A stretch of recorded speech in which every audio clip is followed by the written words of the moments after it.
Penggunaan relay ni untuk nak hidupkan belakang lah, arwah dengan R2 masa mode 2. Betul. Alhamdulillah, hari ni kita ada nak buat satu control panel, yang mana control panel ni kita nak untuk control lampu spotlight, dan dia ada juga untuk kita custom, dia nak tambah soket plug 13A dengan plug komando. Jom kita tengok dia punya drawing sikit. Sekarang ni kita tengah susun dulu untuk kita buat laluan kabel dia. Okay, kita bersama Farhan Gula. Okay, ni dia punya drawing lah. Kita ada main switch, RCB, MCB, lepas tu ada pilot light indicator. Okay, ni untuk plug.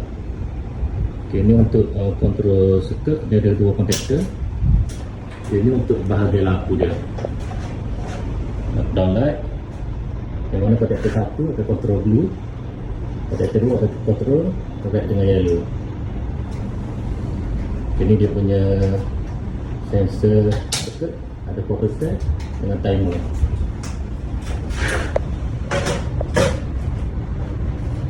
Okay, lepas tu ni dia punya depan control panel, ada pilot lamp, ada switch untuk manual dengan auto, dan switch untuk kontaktor 1 dengan kontaktor mode 1 dengan mode 2. Lepas tu ada plug dan ada soket komando.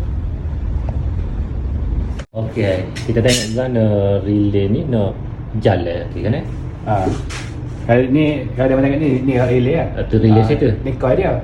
Coil dia, okey lah. Ni dia punya contact. Contact, okey. Ini ada common, open dengan close lah. normally close, normally open. Okay. Sama juga sini normally close, normally open. Boleh open, right. Jadi dalam kita Allen ni, demo selector switch ni kat P1.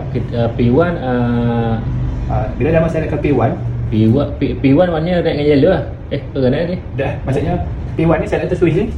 Mode 1 apa kan? Mode 1. Mode 1 maknanya nak nyala lampu red dengan yellow lah. Mode 1 tak nyala. Blue saja. Ini blue saja ni. Kontaktor 1 lah. Okey, alright, baik. P1 kontaktor 1. Kira P1 ni untuk kontaktor 1 lah, blue saja. Okey, beres.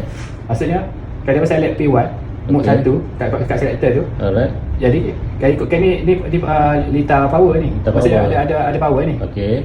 Yang bagi sampai sini. Ada apa tengok ni? Ya, kek ni macam ada relay ni. Ada apa tengok? Dia lah ni dia normally